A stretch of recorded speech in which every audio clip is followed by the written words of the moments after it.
Super டேஸ்ட்டாக இருக்குது.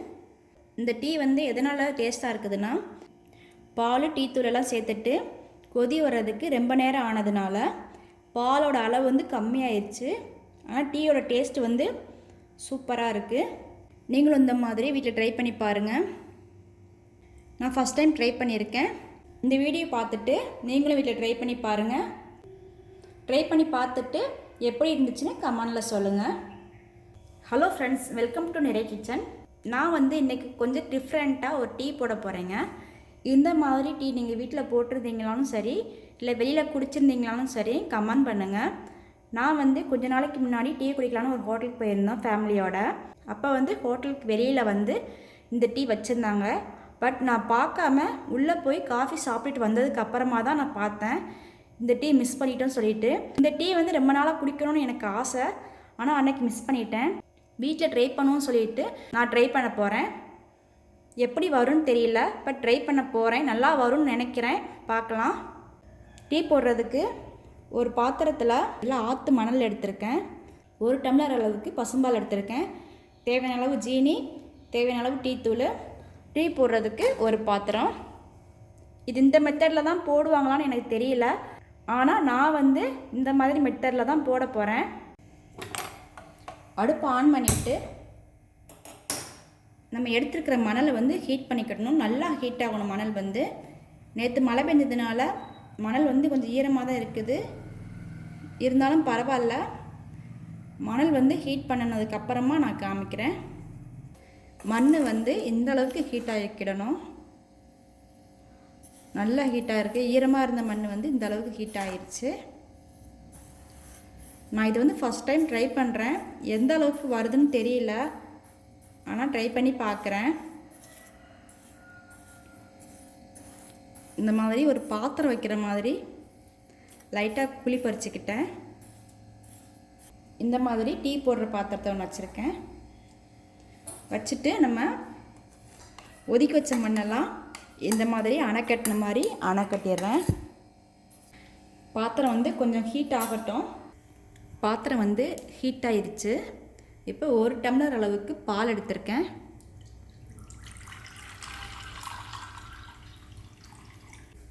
பால் கூட தேவையான அளவு டீ தூள் சேர்த்துக்கிறேன்.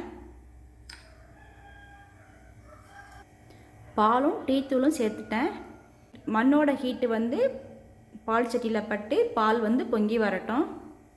பால் வந்து லைட்டாக ஹீட் ஆயிடுச்சு. எப்படி பொங்கி வருதான்னு பார்க்கலாம். இந்த டீ போடுறதுக்கு எவ்வளோ நேரம் ஆகும்னு தெரியல. நான் டீ போட்டு முடிச்சதுக்கு அப்புறமா நான் உங்கள்கிட்ட டைம் சொல்கிறேன். டீ வந்து பொங்கி வரப்போகுது. இந்த ஒன் சைடு வந்து பொங்கிருச்சு, அப்படியே பொங்கி வரப்போகுது. ரொம்ப ஸ்லோவாக தான் பொங்கி வருது.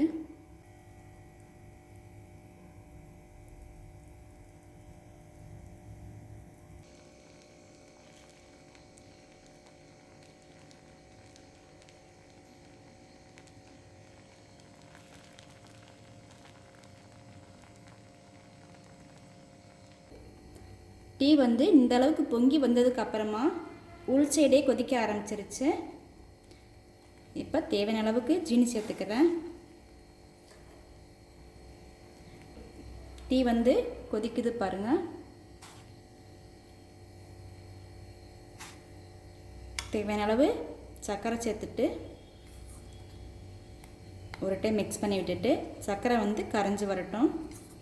தனியாக சர்க்கரை போட்டால் டேஸ்ட் இருக்காது டீயில். அதனால் பொங்கி வந்ததுக்கப்புறமா சர்க்கரை சேர்த்திங்கன்னா டேஸ்ட் நல்லாயிருக்கும்.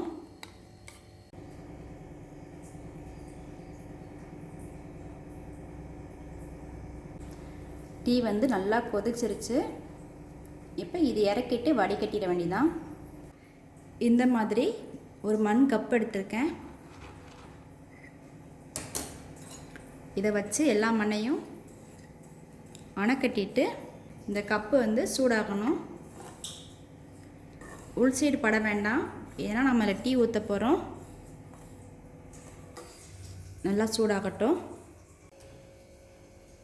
இந்த மண் கப்பு வந்து சூடாகிடுச்சுன்னா இதை அப்படியே மெதுவாக எடுத்துருங்க. அடுப்பை ஆஃப் பண்ணிவிட்டு இந்த மாதிரி சூடான மண்கப்பை வந்து இங்கே வச்சுருக்கேன். நம்ம போட்டு வச்சுருக்க டீயை சேர்க்குறேன்.